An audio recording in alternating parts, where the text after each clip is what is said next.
नमस्कार भक्तों, जय माता दी। आज हम इस विषय पे बात करेंगे कि माता अपने भक्तों से भंडारे कैसे लेती है। तो भक्तों, माता की महिमा का कितना भी बखान करूं कम है। माता की लीला अपरंपार है। तो माता अपने भक्तों से भंडारे कैसे लेती है, आज मैं आपको इसी की सच कहानी बताऊंगी, जो यह बिल्कुल ही सत्य है और मेरे पर भी आधारित है, क्योंकि ऐसा मेरे साथ भी हुआ है भक्तों। तो मैं आपको अपनी बातें भी बताऊंगी कि माता को कुछ लेना होता है, आपसे प्रसाद पाना होता है, आपके घर आना होता है, तो वह खुद ही चली आएंगी और आपकी पूजा स्वीकार करेंगी। तो भक्तों, ऐसा हुआ कि मैं एक दिन बैठी हुई थी, अपने नज़दीक के ही पार्क में गई हुई थी और अचानक ही मेरे मन में क्या हुआ, मैं बातों बातों में यूं ही बोल पड़ी कि मैं माता का भंडारा दूंगी, जागरण करूंगी अपने घर पे, मेरे ऐसे ऐसे मैं करने वाली हूँ। तो उस दिन के मेरे मुख से बोले हुए बात भक्तों, पता नहीं मुझे फिर हमेशा बेचैन करने लगे। फिर मेरा ध्यान माता पे चला गया कि मुझे करना है, भंडारा करना है, मुझे प्रसाद बंटवाना है, मुझे ये करना है, वो करना है। और मैं पूजा पाठ तो माँ के बहुत ही अंतरात्मा से करती ही हूँ, बहुत ज़्यादा माँ को मानती हूँ, जगदम्बा को, आदिशक्ति को। वह बहुत ही मेरे अंतरात्मा में बसी हैं। तो भक्तों, फिर मैं घर आई और अपने घर में विचार विमर्श की, तो मैंने फाइनल कर लिया कि मुझे माता का प्रसाद बंटवाना है, भंडारा करना है, जागरण करना है, मैया को प्रेम पूर्वक बुलाना है।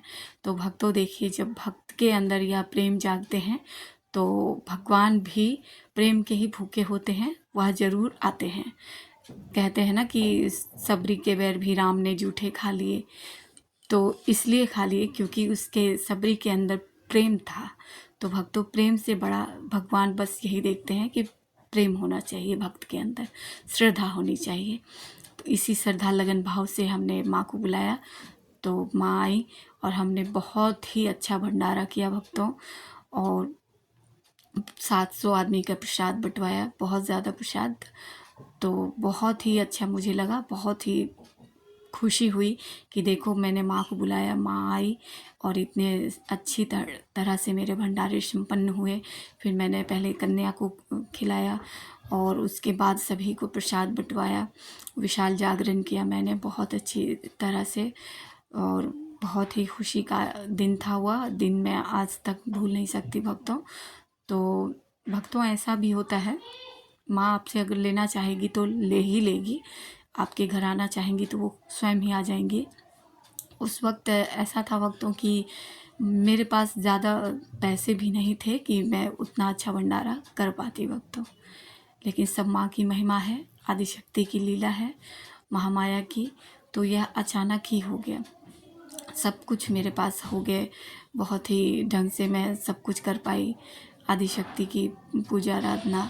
और फिर बहुत ही आनंद आया, इतना अच्छा लगा। वह लग नहीं रहा था कि मूर्ति मूर्ति है, लग रहा था जैसे उसमें जान है। और महामाया की तो बात ही हम जितनी करें कम है भक्तों, बहुत ही आप कंचन हो जाओगे। इसलिए मैं सबसे ये कहना चाहती हूँ कि ज़रूर जीवन में कुछ करना है, धर्म तो भोजन करवाना बहुत बड़ा पुण्य होता है। तो माँ का प्रसाद बंटवाएं, जो भी माता के भक्त हैं तो वह माता का प्रसाद बंटवाएं, तो आप बहुत ही भाग्यशाली हो, जो आपको जन्म में, इस जन्म में यह कार्य करने का मौका मिलता है और माता आपके घर आती है। तो यह बहुत बड़ी बात है आपके लिए भक्तों, आपकी स्वीकार पूजा माँ स्वीकार करती है। और बहुत ही अच्छा लगेगा आपको जब आप ऐसा करवाओगे, लगेगा कि मैंने सृष्टि में अब कुछ किया, अपने जीवन में मैंने कुछ बड़ा कार्य किया। बहुत ही अच्छा लगेगा आपको, बहुत ही शांति महसूस होगी भक्तों।